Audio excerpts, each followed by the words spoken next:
Hello friends, welcome to this video. आज हम इस वीडियो में देखने वाले हैं आरआरबी एनटीपीसी का जो 4 जनवरी 2021 को पेपर हुआ था सीबीटी फर्स्ट का, उसके शिफ्ट फर्स्ट के जीके क्वेश्चन है जो हम इस वीडियो में देखने वाले हैं। उम्मीद करता हूँ वीडियो में आप लास्ट तक बने रहेंगे। तो बिना देर किए शुरू करते हैं हम। पहला क्वेश्चन है, प्रथम पंचवर्षीय योजना का मुख्य फोकस डैश पर था। तो ये पूछ रहा है जो पहली पंचवर्षीय योजना थी उसका मुख्य फोकस क्या था। तो 4 ऑप्शन दिए गए हैं, सेवा क्षेत्र, कृषि और औद्योगिक क्षेत्र। तीसरा ऑप्शन है कृषि क्षेत्र, चौथा ऑप्शन है औद्योगिक क्षेत्र। तो सही आंसर है इसका कृषि क्षेत्र। पहला जो पंचवर्षीय योजना थी पहली, वो उसका जो मेन फोकस था वो कृषि क्षेत्र पर था, यानी कृषि को बढ़ाना था, जो कृषि की उपज है उसको बढ़ाना था। ये जो योजना है हैरोल्ड डोमर मॉडल पे आधारित थी। जो पंचवर्षीय योजना है, ये योजना आयोग के तहत 12 पंचवर्षीय योजनाएं आयोजित की गई थी। तो जो योजना आयोग है इसके जो अध्यक्ष होते थे कौन होते थे? प्रधानमंत्री होते थे। और इसके जो पहले उपाध्यक्ष रहे या पहले अध्यक्ष कौन रहे? तो पहले अध्यक्ष जवाहरलाल नेहरू रहे, क्योंकि उन्हीं के समय पर योजना आयोग की स्थापना की गई थी। और पहले उपाध्यक्ष कौन थे? तो गुलजारी लाल नंदा थे योजना आयोग के पहले उपाध्यक्ष। तो यहाँ पे ये पूछा गया है कि पहली पंचवर्षीय योजना जो है उसका मेन फोकस क्या था, मेन पर्पस क्या था? तो कृषि क्षेत्र उसका मेन फोकस था। कृषि क्षेत्र की जो पैदावार है उसको बढ़ाना, यानी कृषि को बढ़ावा देना। ये जो पहली पंचवर्षीय योजना थी उसका मुख्य उद्देश्य था। अगला क्वेश्चन है, भारत ने पहली बार किस वर्ष ओलंपिक खेलों में भाग लिया? तो भारत ने पहली बार 1900 में ओलंपिक गेम्स में पार्टिसिपेट किया था। इसका ऑप्शन नंबर ए सही होगा। ओलंपिक गेम की शुरुआत कब से हुई थी? तो 1896 में ओलंपिक गेम्स की शुरुआत हुई थी। ये एथेंस यूनान में ये गेम्स हुए थे 1896 में, लेकिन भारत ने पार्टिसिपेट किया था सन 1900 में। नेक्स्ट क्वेश्चन है, नव कलेबारा उत्सव किस राज्य से संबंधित है? तो नव कलेबारा जो फेस्टिवल है वो उड़ीसा का एक फेस्टिवल है। तो ऑप्शन नंबर ए इसका सही होगा। अच्छा, एक फेस्टिवल और आता है उड़ीसा का जो बहुत फेमस है, जो कई बार एग्जाम में पूछा जाता है, जिसका नाम है नुआखाई। ये नुआखाई जो त्यौहार है वो भी कहाँ का है? उड़ीसा का है। और नव कलेबारा ये भी कहाँ का है? उड़ीसा का ही है। ये दोनों आपको याद रखना है। अगला क्वेश्चन है, भौतिक विज्ञान की कौन सी शाखा विरामावस्था में द्रवों के गुणों से संबंधित है? तो विरामावस्था में द्रवों गुणों से संबंधित है हाइड्रोस्टैटिक्स, जिसे द्रव स्थिति विज्ञान कहते हैं। ऑप्शन नंबर ए इसका सही होगा। नेक्स्ट क्वेश्चन है, भारतीय संविधान में पहला संशोधन डैश को किया गया था। बोल रहा है पहला संशोधन कब हुआ था भारत के संविधान में? तो पहला संशोधन हुआ था 1951 में। ऑप्शन नंबर ए इसका सही होगा। अगला क्वेश्चन है, मानव शरीर का पीएच स्तर क्या है? यानी ये बोल रहा है जो ह्यूमन बॉडी है उसका पीएच वैल्यू या पीएच मान क्या होता है? तो उसका जो ह्यूमन बॉडी है उसका पीएच मान होता है 7.35 से लेके 7.45 के बीच। ऑप्शन नंबर इसका सी सही होगा। अच्छा, जो पीएच वैल्यू है या पीएच मान है, इसकी खोज किसने की थी? पीएच स्केल की खोज किसने की थी? तो सोरेनसन ने की थी। एक वैज्ञानिक थे सोरेनसन, उन्होंने की थी। पीएच स्केल पे कितने 0 से लेके 14 तक, यानी 14 नंबर तक अंक जो हैं उस पे होते हैं पीएच स्केल पे। 7 से कम जो पीएच मान होता है जिनका, वो सारे पदार्थ क्या होते हैं? अम्लीय होते हैं। 7 से ज़्यादा वाले जो होते हैं वो क्या होते हैं? क्षारीय होते हैं। और जिसका पीएच मान 7 होता है वो क्या होता है? उदासीन होता है। अच्छा, पीएच मान होता क्या है? तो पोटेंशियल ऑफ हाइड्रोजन बोलते हैं, यानी हाइड्रोजन की मात्रा जो है वो पीएच वैल्यू को बताती है। अगला क्वेश्चन है, हिंदुस्तान रिपब्लिकन एसोसिएशन की स्थापना कब हुई थी? तो हिंदुस्तान रिपब्लिकन एसोसिएशन की स्थापना हुई थी 1924 में। इसका ऑप्शन नंबर सी सही होगा। इसकी जो स्थापना है, यानी इसके जो संस्थापक थे वो थे राम प्रसाद बिस्मिल और सचिंद्र नाथ सान्याल। इन दोनों लोगों ने 1924 में हिंदुस्तान रिपब्लिक एसोसिएशन की स्थापना की थी। ऑप्शन नंबर सी इसका सही होगा। नेक्स्ट क्वेश्चन, नवंबर 2020 के अनुसार विश्व व्यापार संगठन में कितने देशों की सदस्यता है? यानी ये बोल रहा है नवंबर 2020 तक WTO जो है, वर्ल्ड ट्रेड ऑर्गेनाइजेशन जो है, यानी विश्व व्यापार संगठन है, उसमें कितने देश शामिल हैं? तो 164 देश शामिल हैं। अंतिम देश कौन सा था शामिल होने वाला? तो वो था अफगानिस्तान। यानी WTO में कुल कितने देश शामिल हैं? 164 देश, अभी भी 164 ही हैं। और अंतिम देश कौन सा था? अफगानिस्तान था। अच्छा, WTO के बारे में जान लेते हैं। WTO जो है यानी वर्ल्ड ट्रेड ऑर्गेनाइजेशन, इसका हेडक्वार्टर कहाँ पे है? तो जेनेवा स्विट्जरलैंड में है। इसकी स्थापना हुई थी 1 जनवरी 1995 को। इतना आपको इससे याद रखना है। अगला क्वेश्चन है, भारत में पहला परमाणु ऊर्जा संयंत्र कहाँ स्थापित किया गया था? यानी ये बोल रहा है पहला परमाणु ऊर्जा संयंत्र भारत में कहाँ स्थापित किया गया था? तो तारापुर में स्थापित किया गया था। ऑप्शन नंबर सी इसका सही होगा। ये पहला परमाणु जो संयंत्र है यानी तारापुर बिजली घर जो है ये पहला था भारत का। अच्छा, इसका जो निर्माण है तारापुर में जो परमाणु ऊर्जा संयंत्र स्थापित हो, इसका जो निर्माण है वो यूएसओ की मदद से किया गया था, यानी अमेरिका की मदद से किया गया था। 8 मई 1964 को तारापुर परमाणु ऊर्जा संयंत्र के निर्माण के लिए भारत और यूएसए की जो सरकार है उनके बीच एक कॉन्ट्रैक्ट साइन हुआ था। तो सबसे पहला परमाणु ऊर्जा संयंत्र भारत का कौन सा है? तारापुर है। ऑप्शन नंबर सी इसका सही होगा। अगला क्वेश्चन है प्रसिद्ध हिंदी उपन्यास तमस किसने लिखा था? यानी तमस के लेखक कौन है? तो तमस लिखा है भीष्म साहनी ने। ऑप्शन नंबर सी इसका सही होगा। अच्छा, तमस जो उपन्यास है वो 1947 के जो बंटवारा हुआ था ना भारत और पाकिस्तान का, तो उनमें जो दंगे हुए थे उस पर आधारित है तमस। तो भीष्म साहनी ने इसको लिखा है और भीष्म साहनी जो है इनको पद्म भूषण मिला था 1998 में, ये भी आपको याद रखना है। 1998 में इनको पद्म भूषण मिला था और तमस इनकी रचना है भीष्म साहनी की। ऑप्शन नंबर सी इसका सही होगा। अगला क्वेश्चन है साइमन कमीशन भारत में कब आया? तो साइमन कमीशन भारत में आया था 1928 में। ऑप्शन नंबर बी इसका सही होगा। इसी के विरोध में, साइमन कमीशन के ही विरोध में लाला लाजपत राय की मृत्यु हुई थी। लाठी से मारकर अंग्रेज जो सैनिक थे उन्होंने की थी। तो इसी का विरोध कर रहे थे लाला लाजपत राय, जिनको पंजाब केसरी भी कहा जाता है। तो 1928 में साइमन कमीशन भारत आया था। ये क्वेश्चन पूछा गया। ऑप्शन नंबर 20 का सही होगा। अगला क्वेश्चन है कौन सा उद्योग चूना पत्थर को कच्चे माल के रूप में उपयोग करता है? यानी कौन सा उद्योग है जो चूना पत्थर को कच्चे माल के रूप में उपयोग करता है? तो जाहिर सी बात है सीमेंट फैक्ट्री में चूना पत्थर जो है वो कच्चे माल के रूप में उपयोग किया जाता है। ऑप्शन नंबर डी इसका सही होगा, यानी सीमेंट। नेक्स्ट क्वेश्चन है सांची स्तूप का निर्माण किसने करवाया था? तो सांची का जो स्तूप है उसका निर्माण कराया था अशोक ने। ऑप्शन नंबर ए सही होगा इसका। तो सांची का जो स्तूप है वो किसने बनवाया था? अशोक ने। अच्छा, ये है कहाँ पे? तो एमपी के रायसेन जिले में है ये सांची का स्तूप।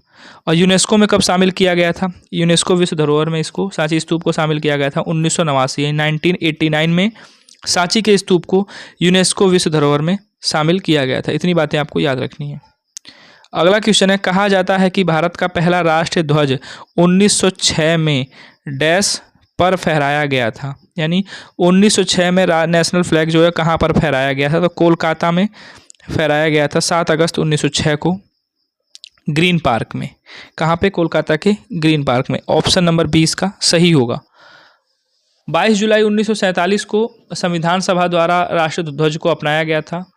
ये भी क्वेश्चन इंपॉर्टेंट है, याद रखना है आपको। अगर पूछे कि राष्ट्रीय ध्वज को संविधान सभा द्वारा कब अपनाया गया, तो 22 जुलाई 1947 को। अच्छा, जो भारत का तिरंगा है इसके डिजाइनर कौन थे? तो पिंगली वेंकैया इसके डिजाइनर थे।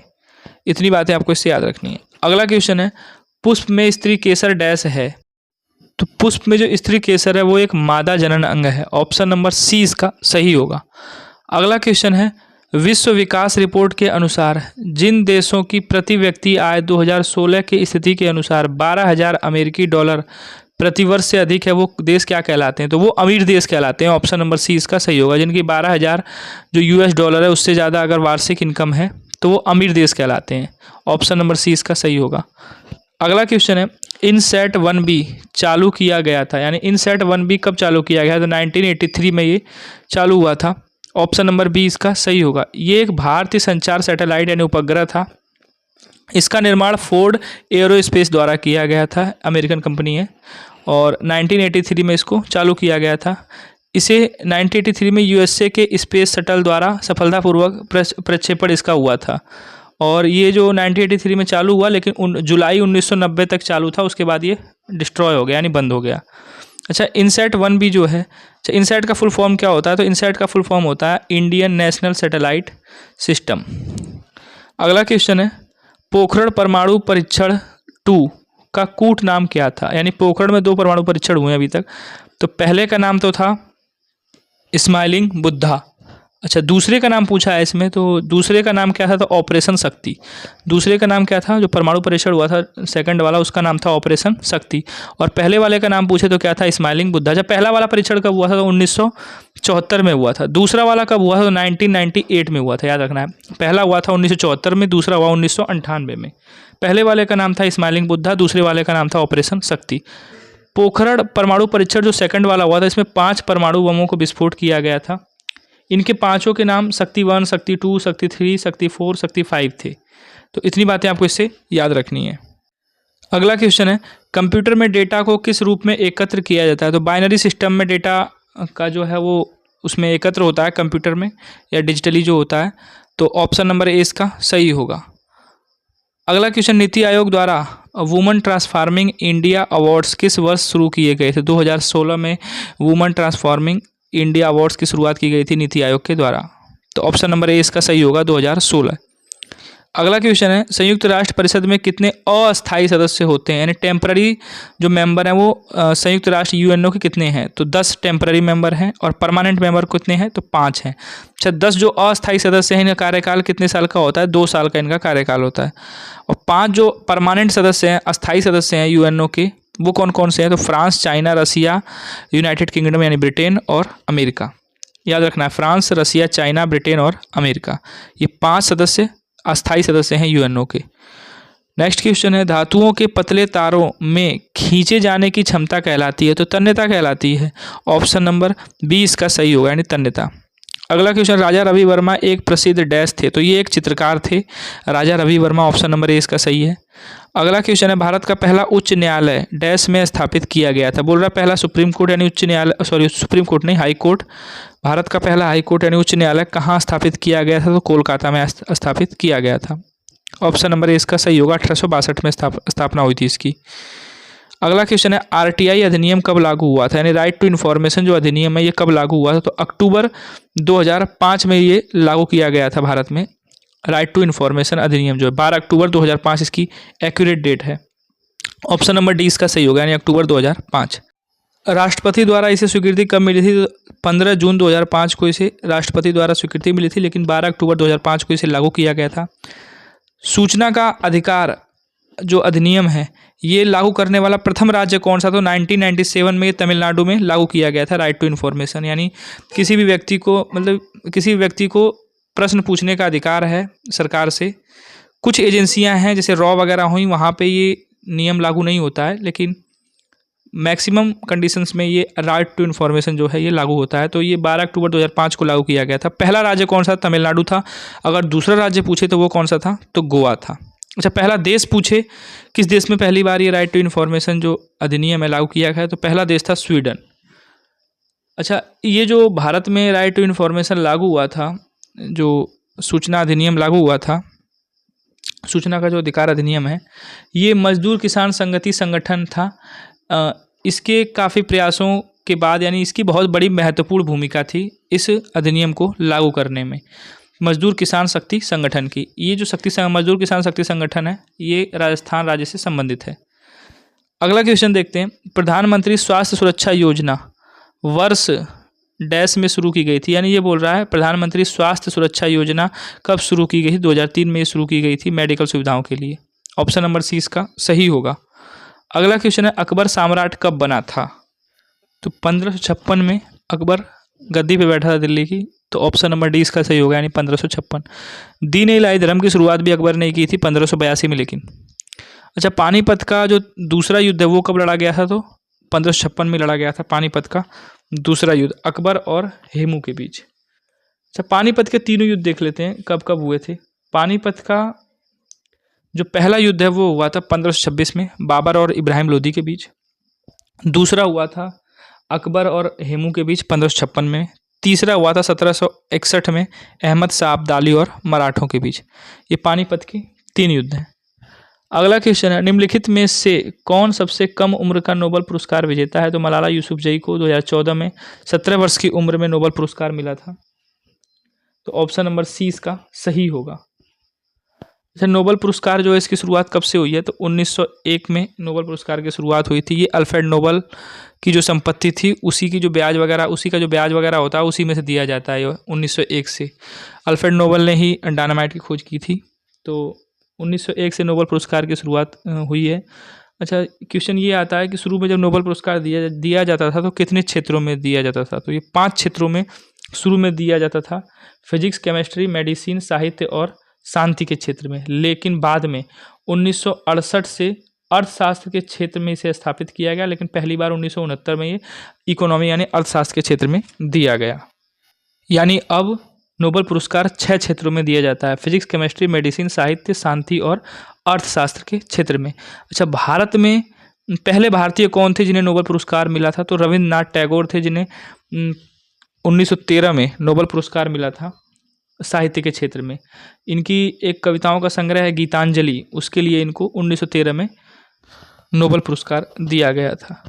अगला क्वेश्चन है, गोदावरी नदी का उद्गम निम्नलिखित में से किसमें होता है? तो जो गोदावरी नदी है वो ब्रह्मगिरी में, जो ब्रह्मगिरी पर्वत है वहाँ पे त्र्यंबक की पहाड़ियाँ हैं, त्र्यंबक की, तो वहाँ से गोदावरी नदी निकलती है।